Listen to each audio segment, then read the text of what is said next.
ষষ্ঠী নাকি গুষ্টি ভাবে শ্বশুর মশাই। জামাই ষষ্ঠী করতে আসছে একমাত্র জামাই।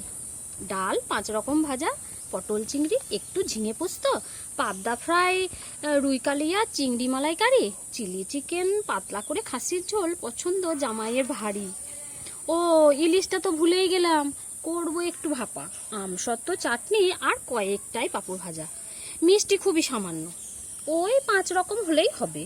মালাই চমচমটা ভুলো না জানো, এই তো কটা সবে।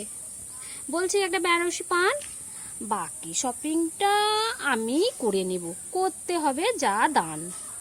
শাশুড়ির মুখে শুনে ভাবে আর কি থাকলো বাদ, পকেট তো গড়ের মাঠ, নিজের তো কবেই মিটে গেছে ষষ্ঠীর স্বাদ। ষষ্ঠী নাকি গুষ্টি ভাবে এই শ্বশুর মশাই। কলমে এ কণ্ঠে আমি একা গৃহবধূ। ভালো লাগলে অবশ্যই বেশি বেশি করে লাইক করবে, সাবস্ক্রাইব করবে। আজকে সবাই ভালো থাকবে, আর আজকে টাটা।